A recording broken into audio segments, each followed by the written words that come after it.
Y en cuanto a las matemáticas que decías hoy, yo debo decir que a mí no me fascinaban, no tuve problemas con las matemáticas, de hecho después estudié un máster en administración de empresas porque quería saber más sobre finanzas y son súper esenciales en nuestra vida, ¿sí? Nos atraviesa la matemática muchísimo más de lo que imaginamos nuestra vida, no solo a nivel económico, a nivel social y a nivel cognitivo. Ayer hablábamos del cerebro y es buenísimo poder practicar porque por ahí también desarrollamos nuestra cognición.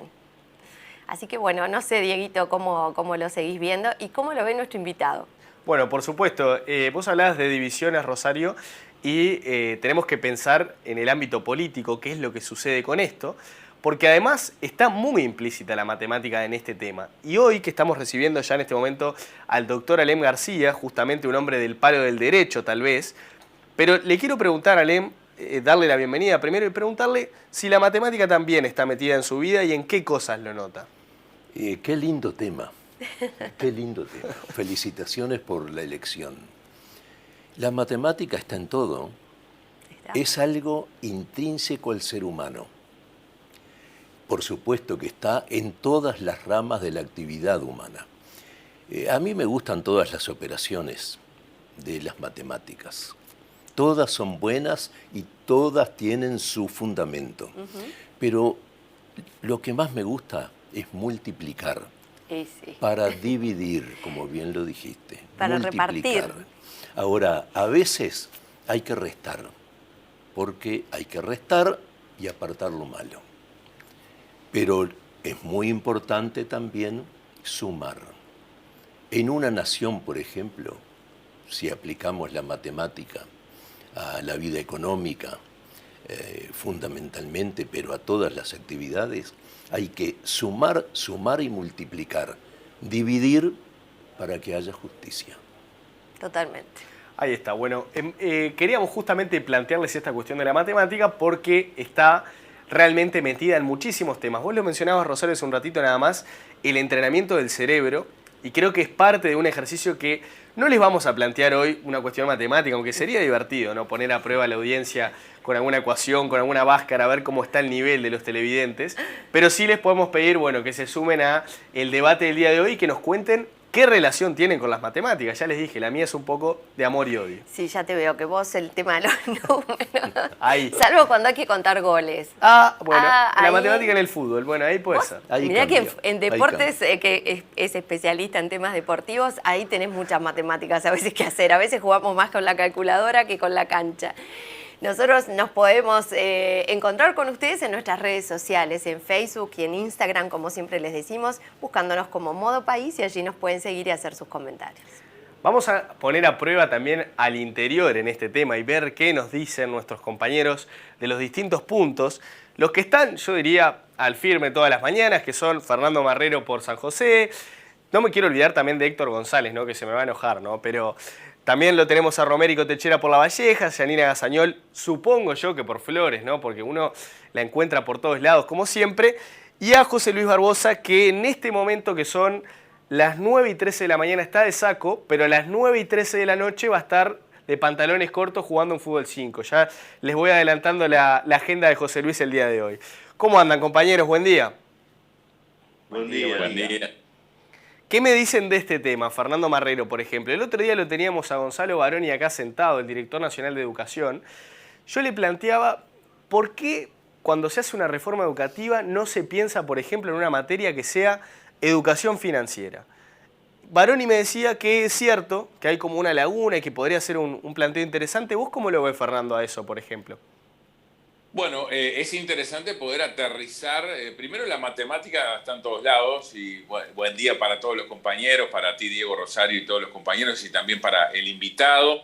La matemática está en todos lados y creo que sí, que es real lo que tú decís de poder, quizás hacer una matemática más práctica en muchos aspectos, ¿no? Como tú decías, a veces aprendemos teoremas, aprendemos muchos cálculos matemáticos que después no sé si se aplican, ¿no? Hoy en día está la calculadora científica y demás, que eso, bueno, ha ha solucionado todo lo que son ese tipo de cálculos y quizás, bueno, se pueda aterrizar de otra forma. Pero bueno, es interesante conocer de la matemática, hay orientaciones desde el punto de vista del estudio y demás que apuntan específicamente a eso y uno tiene que tener más conocimientos, pero la matemática está en todos lados y coincido que tendría que haber algún curso más práctico, ¿no? De utilización más cotidiana de las matemáticas, pero los números están y son importantes y siempre hay que tenerlos presentes y estar haciendo números, ¿no? En lo que hagamos es fundamental calcular, como decía el invitado, usar allí todas las cuentas para sacarle el mejor provecho a lo que estamos haciendo. Si pensamos en nuestra vida cotidiana, creo que los ejemplos son múltiples en cuanto a la aparición de la matemática, ¿no? En el día a día. Ahora, Romérico, que es un hombre, por ejemplo, del palo del agro, que siempre tiene alguna novedad para contarnos por allá por Vergara, por la zona de La Valleja, por supuesto. Quiero saber, Romérico, en su caso, ¿en qué momentos está presente la matemática en su vida y si se lleva bien o no con esta disciplina o no le gusta tanto? Bien, un gusto de saludarles. Es muy necesaria. Yo me incliné siempre por lo que era la parte de comunicación, relaciones públicas, idioma español, deporte, pero no te voy a decir que no me gustaba. Sí, me gustaba, no fui un fenómeno en matemática. El día a día sí me fue llevando, que tuve que aprender muchas cosas y veo que hoy es muy necesaria. Y creo que, basándome un poco también en lo que tú decías, que quizás sea necesario una matemática básica ¿para qué digo? Para que puedan aprender todos y les llegue a todos. Y después en esa escala, bueno, el que se inclina más a lo científico, o más inteligente, como quieran llamarle, otro índice intelectual, también la puede aprovechar al máximo. Porque claro, y yo creo que coincidimos todos, la matemática es necesaria para todo y está en todos lados. Hasta para aprontar el mate en la mañana tuve que hacer la matemática. Tengo que ver qué punto de yerba le tengo que poner para que no se me llene mucho. Ejemplo, ¿no? Qué fenómeno, Romérico. Bueno, podría ser aplicado a este razonamiento que haces vos, como aprender a escribir es algo básico, que medianamente uno tiene que saber escribir sin faltas. Bueno, podríamos aplicar el concepto de la matemática a eso y no a ese quizás prejuicio de que es aburrida, de que es difícil, de que si no la agarrás de primera, como decía yo, después ya no la entendés si no sos amigo de la matemática. En fin, me parece que está bueno empezar a pensar en la matemática metidas en nuestra vida, porque realmente es un mal necesario quizás, pero que al fin y al cabo va a estar hasta el último día de nuestras vidas. Yanina, ¿cómo lo ves a esto? ¿Cómo te manejás vos con las matemáticas? Ahora todos son buenos, bueno, parece acá, ¿viste, no? Sí, no. Buenos días, Diego. Buenos días, Rosario, el invitado, los compañeros. Primero que nada, felicitarte por el look. No sé qué cálculo sacaste para usar ese look en el día de hoy, pero felicitaciones. No podía faltar el comentario de Yani. Qué impresionante. Claro, ella como no sale cuerpo entero, como no sale cuerpo entero, aprovecha, ¿viste? Y además dar palo de las pocas cosas que es gratis todavía en este país, entonces dejémosla por ahora. Con el tema de las matemáticas, chiquilines, yo también, desastre, mal. No me gustaron nunca las matemáticas. Aparte, llega una altura del año cuando empezás a estudiar en el liceo y vos decís, pero escuchame una cosa, dejamos sumar números para empezar a sumar letras y te empezás a preguntar muchísimas cosas. La odiaba la matemática. Más la odié cuando mi profesor, a quien le mandamos un saludo al señor Jorge Ugarte, ¿viste esos profesores que te marcan para toda la vida? Matemática, me dejó 5, yo decía, pero escúchenme una cosa, no le daba el cálculo para hacer un puntito más, que pasara con 6, no. El señor Ugarte me dejó a examen con 5, voy al examen, otra vez que lo perdí con 5, digo, no, ya está. Hasta que, bueno, después lo pude salvar, pero nada, creo que el tema matemático conmigo no va. Pero es necesario, por supuesto que es necesario para todo. Después, por razones de la vida, que con 15 años me tuve que hacer cargo de la empresa de la familia debido a la enfermedad de mi papá, obviamente obligada a estudiar administración, sobre todo agropecuaria, y bueno, ahí como que un poco incluirme a el tema de números, quilaje de animales, valor y demás, y como que obligadamente lo tuve que hacer. Pero bueno, no me gustaba para nada la matemática. No me sigue gustando. Yo creo que lo único que prestamos atención a la matemática todos, a ver si coinciden conmigo, es en el recibo de sueldo que enseguida miramos y hacemos los cálculos correspondientes. Que no falte ni un peso porque si no, claro, ya aparecen las quejas. Ahí somos todos buenos para las matemáticas. Claro. Yani, pará, ahora, claro, en el liceo uno salva con 5 los exámenes. Es hasta más ¿Ahora? fácil. Sí, es hasta más fácil.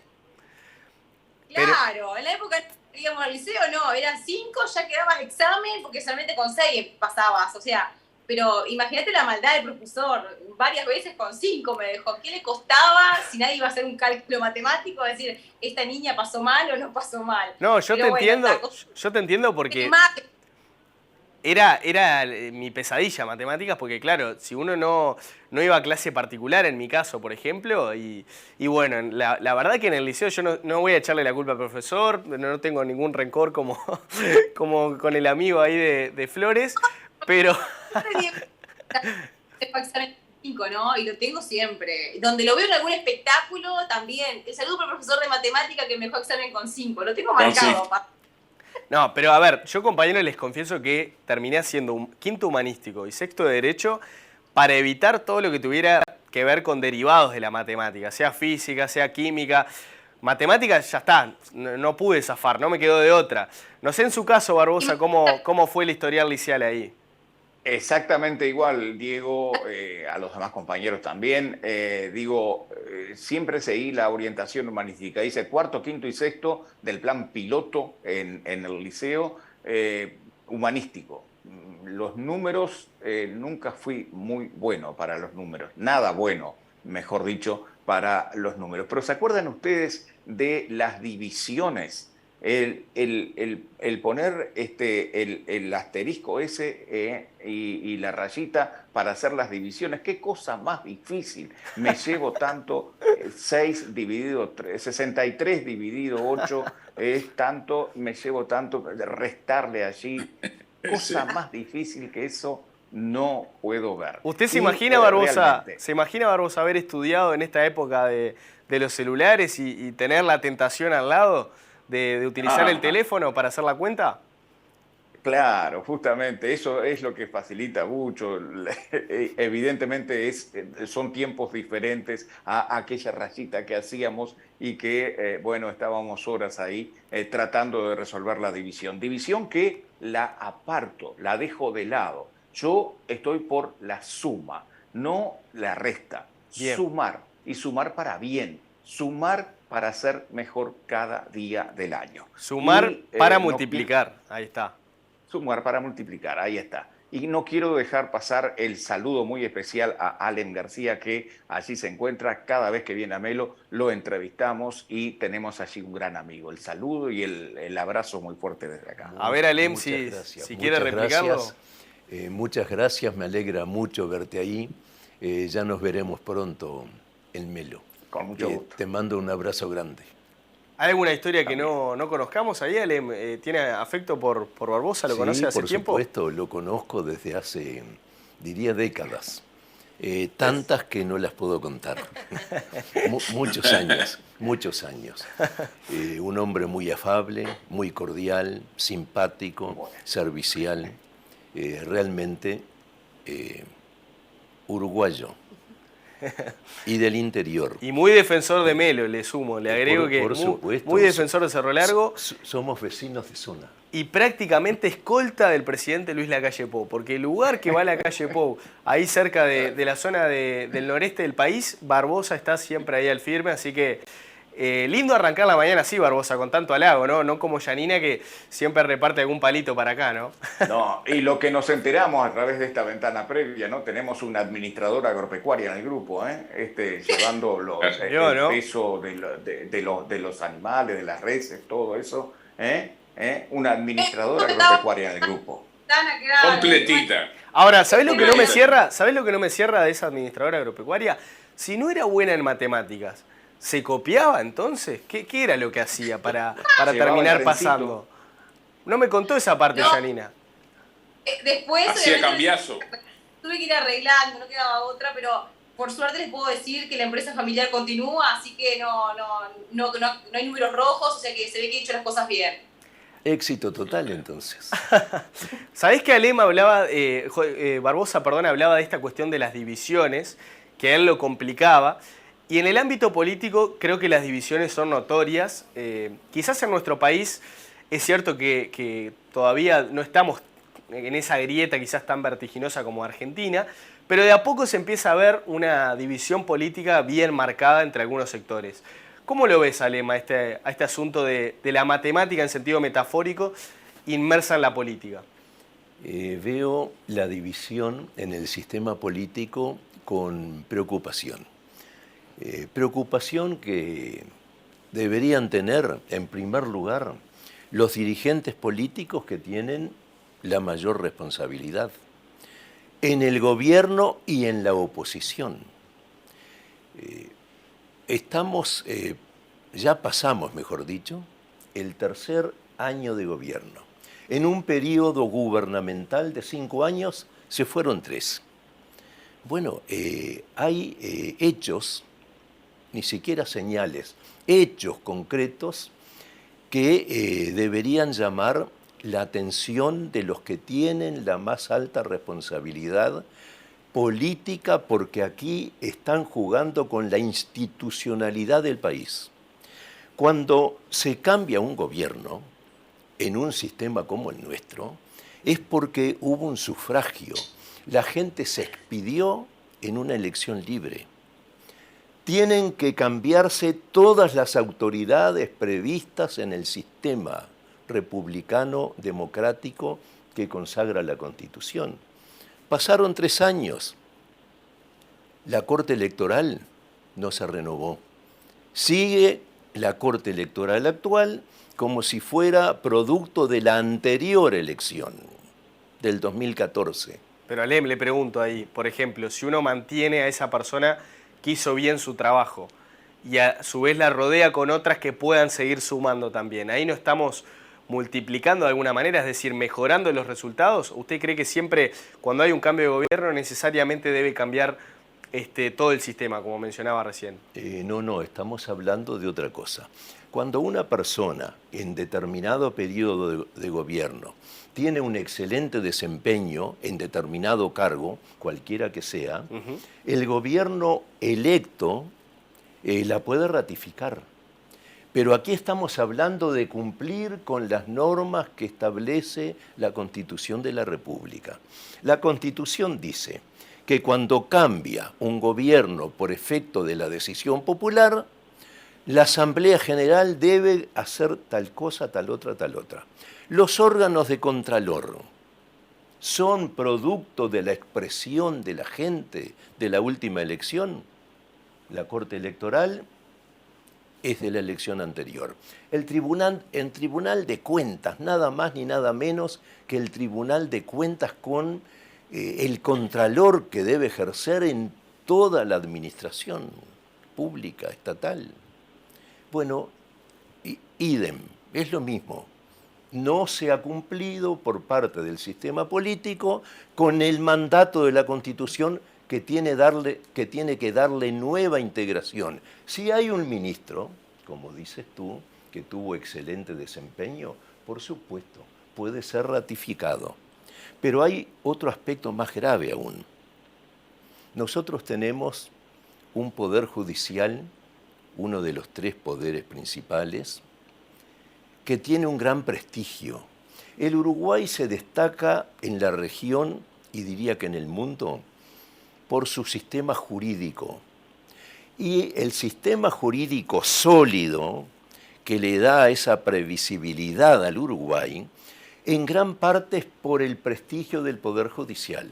Alem, te freno ahí un segundito por si alguno de los compañeros tiene alguna pregunta más, si no, enseguida nos vamos a ir con tu nota, bueno, a la brevedad. Y también, Fernando Marrero, tenés material para compartirnos el día de hoy, ¿es así?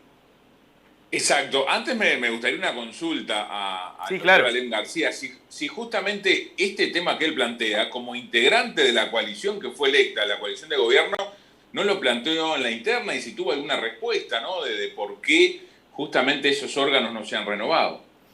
Por supuesto, lo hemos planteado dentro del Partido Nacional, principal partido de la coalición de gobierno. Se ha analizado a todos los niveles, fundamentalmente a nivel de las bancadas parlamentarias, también en el Poder Ejecutivo, y es preocupación del gobierno cumplir con el mandato o mandatos en plural de la Constitución de la República. Pero hay otra parte que tiene que participar, porque para renovar los órganos de Contralor, para designar al nuevo fiscal general de la Nación, la Constitución de la República exige en el Parlamento mayorías especiales. Dada la ecuación en que la ciudadanía dividió el poder en la última elección, es imprescindible la participación en ese acuerdo a nivel del sistema político de la oposición. La oposición no ha querido cumplir en ese sentido con el mandato constitucional, lo que a mi modo de ver es grave. Compañeros, ¿tienen alguna consulta más por ahí? No, Sí, muy breve. Sí. Yo en el tema de Flores, me parece que acá habría que restar más que nada la Junta. Tenemos 31 ediles, de los cuales 10 serían los únicos que trabajarían y que veamos más o menos el movimiento. Después los otros, la verdad que no lo vemos así, y bueno, lo hemos expresado, lo hemos comentado, pero bueno, dentro de la política, lo que yo en lo personal restaría sería el número de ediles, porque la verdad que acá sobran. A ver, Romérico también, por ahí. Bien, sí. No, básicamente, bueno, para los compañeros y también para el senador García, en 1985 Uruguay estaba primero a nivel de educación escolar y terciaria en Sudamérica. Hoy estamos décimo. Hay un descenso en el aprendizaje de los chicos, y creo que bueno, parte un poco también de las organizaciones, de quienes le corresponde dirigir la educación del país. Por ahí dejo planteado, un gusto haber compartido con ustedes, y saludos para Allen García. Muchas gracias, muchas gracias. A ver, José Luis Barbosa, para ir cerrando ya. Bueno, lo que estaba pensando es que Alem había mencionado esta mañana que el aspecto jurídico uruguayo es destacable en la región y en el mundo, que se preserve eso. Evidentemente que si vemos, sin ir más lejos, a nuestros vecinos, a Brasil y Argentina, ese sistema jurídico no es el mismo, y bueno, que el Poder Judicial aquí en nuestro país tenga las garantías necesarias como para seguir actuando como hasta ahora. Perfecto, compañeros, gracias por el aporte de hoy en Modo País. Por supuesto, vamos a seguir hablando de este Día Internacional de las Matemáticas. Fernando, en un ratito me reencuentro con vos, y bueno, espero que los demás sigan atentos, porque bueno, se nos viene una charla muy interesante con Alem, pero también más temas para compartir esta mañana, compañeros. Y por aquí sumamos también, Diego. Ah, ¿por ahí también? Luego. Sí, porque hoy tenemos a la gente de la Patria Gaucha, de la Aponcho y Espuela, se llama la Sociedad Tradicionalista de Cerro Largo, que obtuvo por segundo año consecutivo, sumando para, bueno, estar a la par del tema de hoy, fue la mejor sociedad tradicionalista que se presentó en la Patria Gaucha y en Tacuarembó. Perfecto, entonces José Luis, Fernando, los veo en un ratito. Romérico, Yanina, un abrazo grande para los dos. Hasta luego. Chao. Nosotros seguimos aquí en Modo País, vamos a seguir, por supuesto, tocando este Día Internacional de las Matemáticas. Bueno, Alem, un gusto que estés acá para seguir charlando con nosotros. Muchos temas vinculados a la política en este Día Internacional de las Matemáticas. Realmente podemos hacer una asociación y una mixtura de distintas cuestiones. Primero preguntarte por un tema que realmente siempre tiene bajo la lupa a los políticos, y es la cuestión de la declaración jurada, ¿no?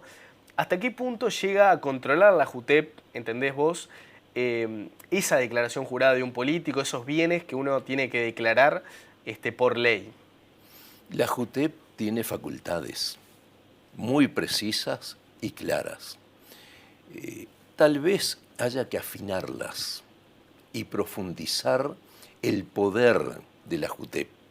Pero la JUTEP, tal como está programada, tal como está la norma que la regula, la norma legal, hoy la JUTEP puede indagar lo que estime conveniente.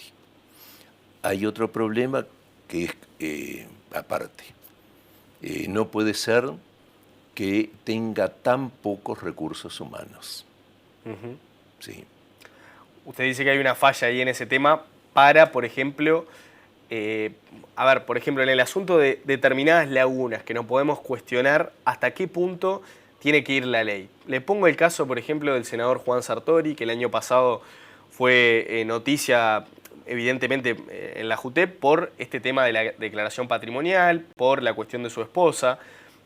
¿Usted cree que ahí debemos repensar las leyes o está de acuerdo con ese concepto de que no necesariamente deba declarar lo que tiene su esposa? Bueno, ese es un tema que tal vez sea el primero en que hay que solucionar porque ahí hay una falla en la ley original. Hay como una laguna, me da la sensación. ¿No? La vieja ley Cristal, sí. Impulsada por el Movimiento Nacional de Rocha y el sector de Hugo Batalla al inicio, hace muchos años. En el que estaba usted también, ¿no? Sí, por supuesto. Establece toda una regulación y haya o no separación de bienes entre los cónyuges, los dos están obligados a hacer la presentación de la declaración jurada de sus bienes. Pero el caso del senador Sartori no es el único. En este momento debe haber en la JUTEP casos iguales o similares, como 7 u 8, de todos los partidos. Porque si un cónyuge presenta su declaración jurada y por cualquier razón el otro cónyuge no lo quiere hacer, en el mecanismo interno que se prevé, el cónyuge que cumple con su deber no tiene medio legal alguno para obligar al otro a hacer lo mismo. Lo que estaría bueno también explicarle a la gente es que en este caso el senador Sartori argumentaba que estaba casado en el exterior y que por ende ese matrimonio no era producto de aquí del Uruguay, y en base a eso, bueno, fue que justificó su argumento de no hacer pública la declaración jurada de su esposa. Ahora, ¿usted entiende que la ciudadanía, por ejemplo, tiene derecho a saber igualmente el patrimonio de ambos actores en este caso? Porque por un lado el senador Juan Sartori es senador, es decir, es elegido por la gente, y por otro lado su esposa, aunque no es legisladora, tuvo una participación importante en la campaña también. Por supuesto, pero primero, en el caso de Sartori... A ver, no es por apuntar, perdóneme, no es por apuntar exclusivamente a Sartori, yo voy más allá y en el asunto de la ley de fondo, ¿no? Esta cuestión de hasta dónde ir. En el caso del senador Sartori, cabe precisar que se casaron con capitulaciones matrimoniales. Antes del matrimonio ya convinieron en que no iban a tener bienes en común. Exacto. Separación de bienes de Suiza, tengo entendido. En el exterior, sí. Se casaron en el exterior, la señora no tiene bienes acá, en fin. Eso es lo que diferencia el caso de Sartori de los 7 u 8 que hay. Pero hay que hablar en general, porque esto le puede pasar a cualquier obligado a presentar esta declaración jurada.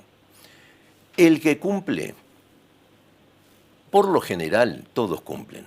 Todos presentan la declaración jurada de bienes, el otro cónyuge hace lo mismo, todo bien.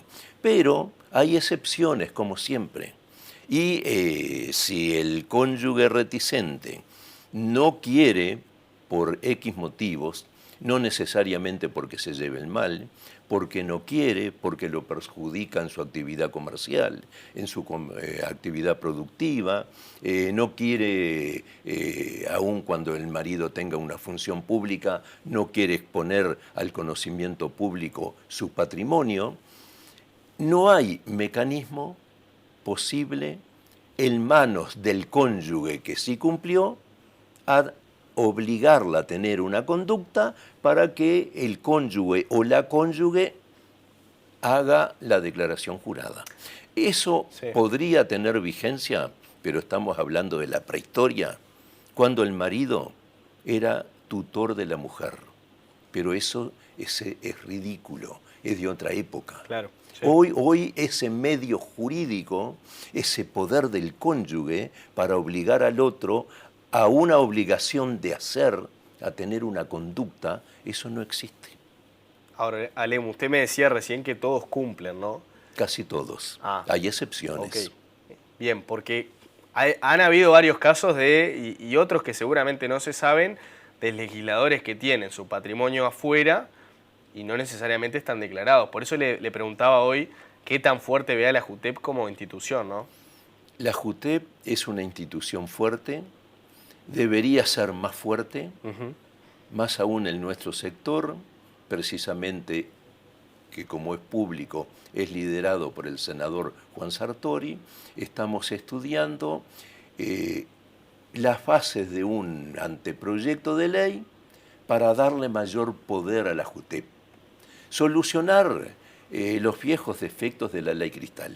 Ahí está, bien. Pero además darle poder, pero además de darle poder legal, hay que darle medios materiales, porque la Junta de Transparencia y Ética Pública, por más poder que en el papel le dé la ley, si no tiene recursos, si no tiene abogados, contadores, medios para hacer indagatorias, etcétera, el poder queda en el papel. Bueno, algo similar sucede también con la Fiscalía, y ya lo traigo para ese tema que usted hizo referencia en las últimas semanas a nivel público, en concreto hablando sobre el caso de la fiscal Fossati, que está tratando, por supuesto, la causa Astesiano, que ya lo condenó y demás. Quería preguntarle, porque usted hizo referencia a que en los últimos días el audio de la fiscal le parecía que le generaba ruido, ¿no? Que no había estado a la altura del cargo que tenía. ¿Qué le pasa hoy en día, quizás con el diario del lunes, y sabiendo que ese audio no es de este momento, sino que se filtró meses después? ¿Qué reflexión hace usted sobre la fiscal Fossati y el papel que está teniendo hoy en día en la actualidad? Ese audio, o esos dos audios, porque hay varios, sí, pero hay dos que no están en concordancia con la jerarquía que debe tener un señor fiscal. Esto realmente no tiene precedentes. Entre otras materias ejercí derecho penal, conozco el tema y yo no vi nada igual a lo que hemos visto, y no importa si el audio o los audios son de marzo, de febrero, de enero, diciembre o de noviembre. El hecho es que en el audio la señora fiscal dice que está abatida, sí, que le ponen piedras en el camino, que hay filtraciones de presidencia, de los ministerios y hasta de la propia fiscalía, y mala opinión respecto a su jerarca, el señor fiscal general de la Nación, el doctor Juan Gómez, que, dicho sea de paso, no tiene subrogante, situación anómala. Entonces, una señora fiscal que se siente impotente para cumplir con su función, evidentemente no puede estar en el cargo, porque además pidió traslado para otra fiscalía, la semana pasada pidió licencia por enfermedad por 15 días, pero en el día de ayer, lunes, en la mitad de la licencia médica, se reintegra. Entonces, es un hecho que no prestigia una institución que tiene mucha sentencia, mucho prestigio, todo el Poder Judicial, los magistrados, los jueces, los fiscales, son los que han creado el gran prestigio que tiene el Poder Judicial. Entonces no puede ser, no está acorde a la jerarquía de la Fiscalía, estas discusiones públicas entre una señora fiscal y el fiscal general de la Nación. Ahora, ¿a usted, por ejemplo, le parece mal la condena que se ratificó para Astesiano, por ejemplo?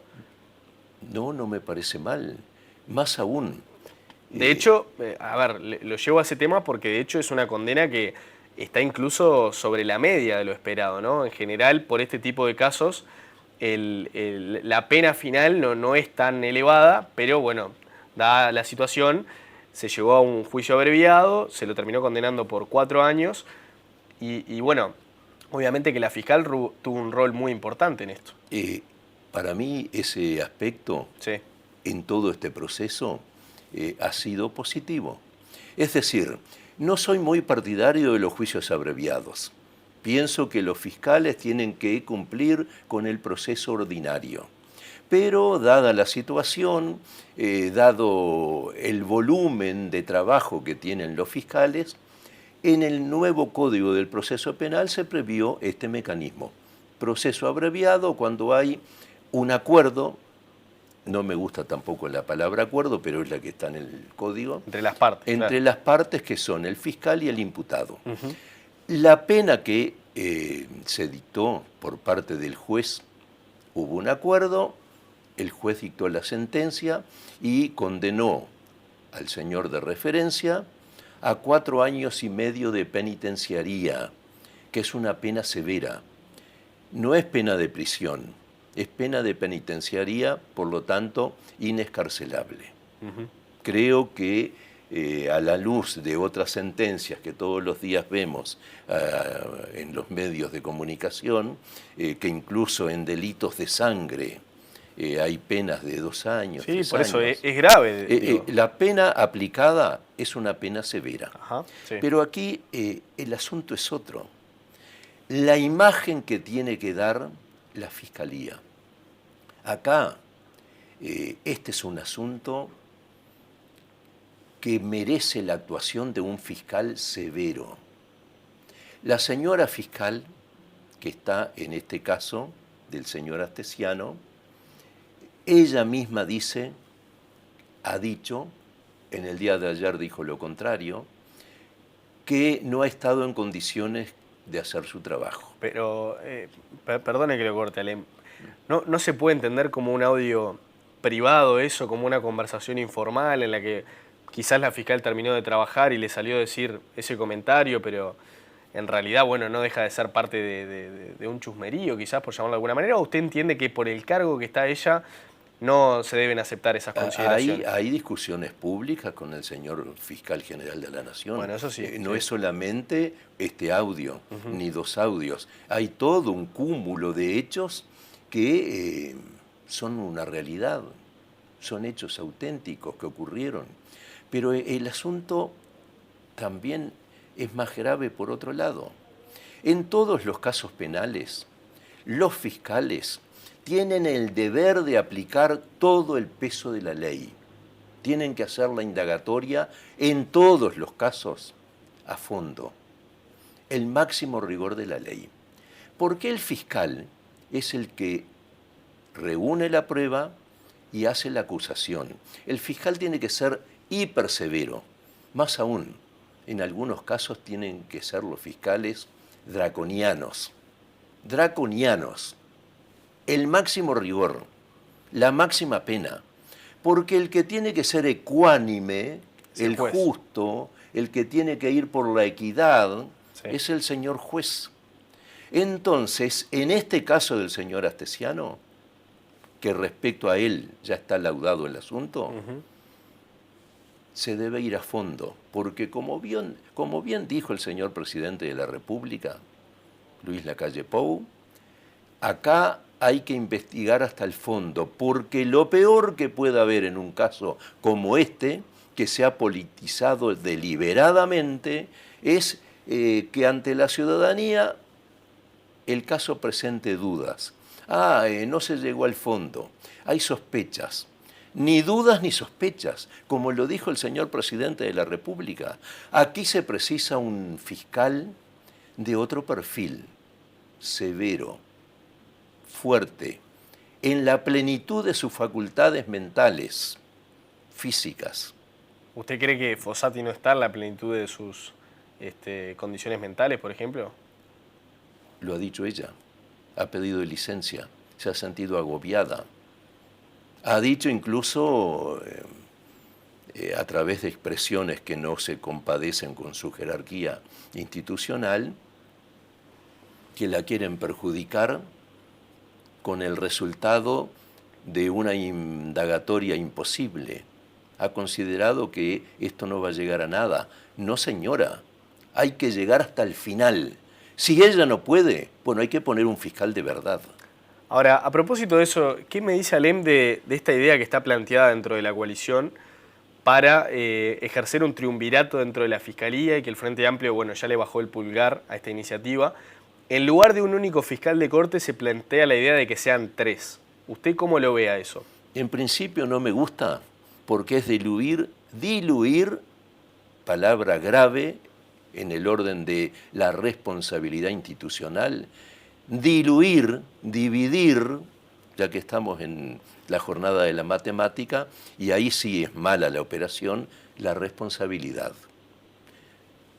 Hay que seguir con el viejo sistema. Hacer un colegiado para dirigir la Fiscalía General de la Nación, para que cada uno tenga su cuotita parte de responsabilidad. No, señores, me parece que no corresponde.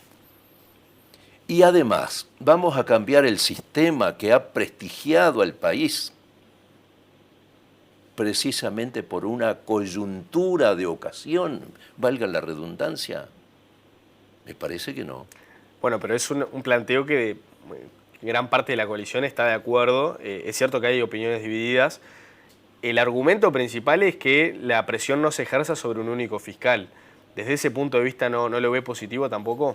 No lo veo positivo. Aquí lo que tiene que hacer el sistema político, en vez de andar jugando la mosqueta y haciendo cálculos políticos, es cumplir con su deber. El sistema político, gobierno y oposición, tienen la obligación constitucional de ponerse de acuerdo en el Parlamento para designar al sustituto del doctor Díaz, porque el doctor Juan Gómez es el subrogante.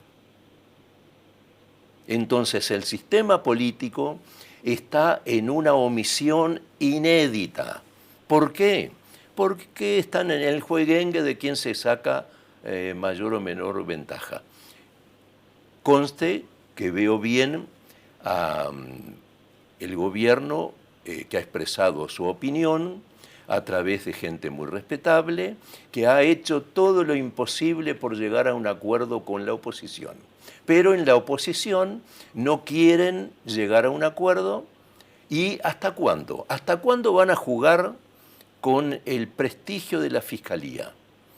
Están poniendo en riesgo la institucionalidad con la Fiscalía, concretamente con la Fiscalía, que es algo que tenemos que preservar como la vida, como el agua, como el aire. Bueno, bien. Doctora Alem García, le agradecemos por el tiempo, por habernos acompañado desde temprano a la mañana en Modo País, y bueno, lo esperamos en una próxima oportunidad. Siempre estoy en las órdenes.